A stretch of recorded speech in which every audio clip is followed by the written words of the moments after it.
Hello everyone, in the last video we will discuss 41th questions. Now we will discuss 42nd question. As per the Companies Act 2013 section 8 companies are. अब आपको section 8 के अंदर बताना है company क्या क्या cover करती है।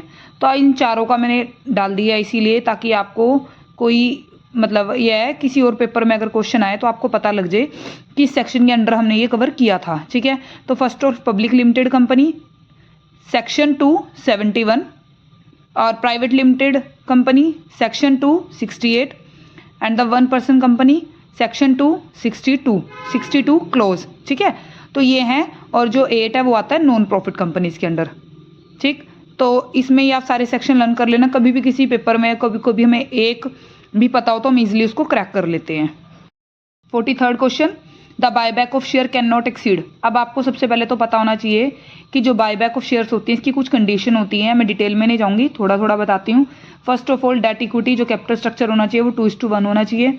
और इसमें क्या होता है, जो ये कभी भी जो ये आपके बायबैक किए जाते हैं शेयर सिक्योरिटी प्रीमियम में से थे या फिर जब आप नए शेयर्स इशू करते हो उसमें से लिए जाते हैं और आर्टिकल ऑफ एसोसिएशन के अंडर होते हैं ये। और इसमें कभी कभी हम स्पेशल रेजोल्यूशन भी पास करते हैं, उसके अंडर ये होते हैं। और ये ध्यान रखना ये क्या है इसका answer 25% of paid up share capital plus free reserve. ठीक है, paid up share capital plus free reserve 25% होता है। ठीक है, नेक्स्ट क्वेश्चन देखो, मैन्युफैक्चरिंग कॉस्ट ऑफ प्रोडक्ट दे रखी है। इसमें थोड़ा सा एक ट्रिक थी कि जनरली बच्चों ने क्या किया होगा, ओपनिंग स्टॉक किया होगा प्लस परचेजेस की होंगी, पेमेंट ऑफ सैलरी छोड़ दिया होगा, कैरेज इनवर्ड लिया होगा।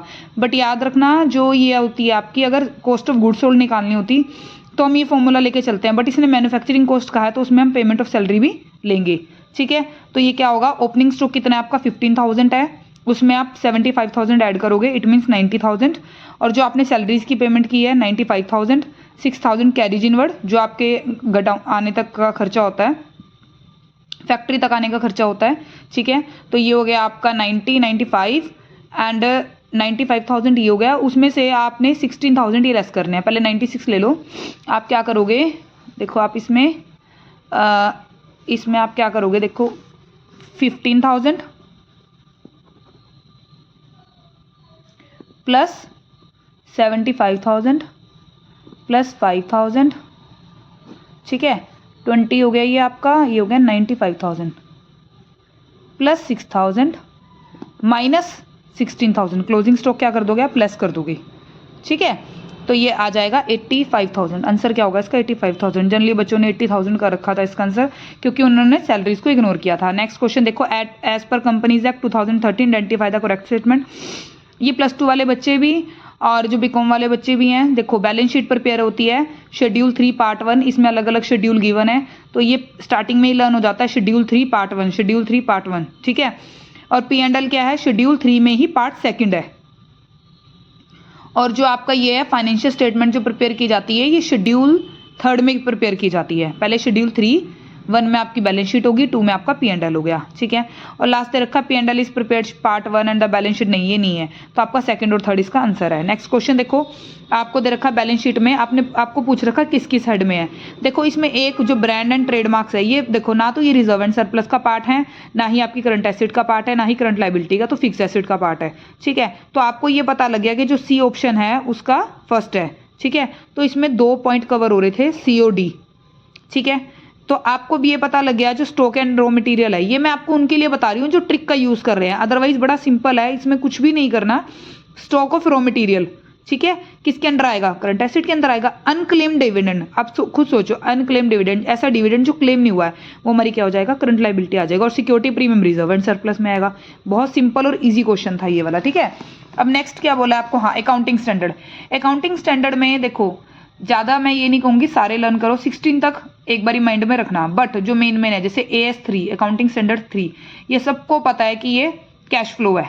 ठीक है, तो B का 3rd, इसमें आप देख सकते थे B का 3rd पे एक ही था, इसके बावजूद एक अब डेप्रीसिएशन का AS6 होता है, तो इससे आपको मतलब कंफर्म था कि आपका आंसर ठीक हो जाएगा। ठीक है, तो B का 3rd कैश फ्लो था और बाकी भी लर्न कर लो क्योंकि अभी जैसे PPSC सीनियर असिस्टेंट अकाउंटेंट का पेपर होगा तो उसमें कुछ ना कुछ यहाँ से हेल्प मिल जाएगी। इसके अलावा 1-2 दिन में मैं वीडियो में आपके जो ज्वाइंट अभी कम्पिटिटिव एग्जाम हुआ है अकाउंटिंग का डिवीजन 1 का, उसका भी सोल्यूशन डालूंगी, ठीक है।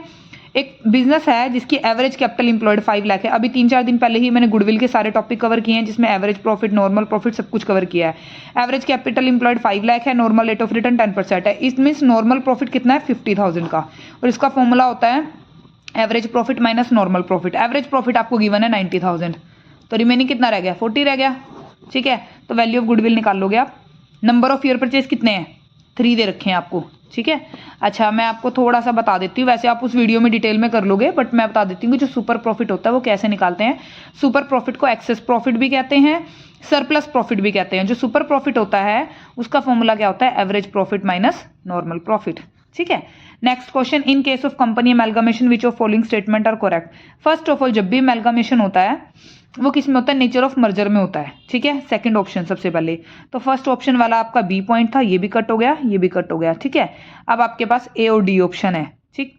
The transfer company will record the asset liability reserve of the, यहाँ ये आपका सही था। और जो ये वाला दे रखा आइडेंटिफाई और reserve of the change as the agreement, no agreement नहीं होता इसमें। क्या होता है, जो भी एक्सेस होती है इसकी, जो भी रिजर्व वगैरह होते हैं वो ट्रांसफर कंपनी को जाते हैं, ठीक है।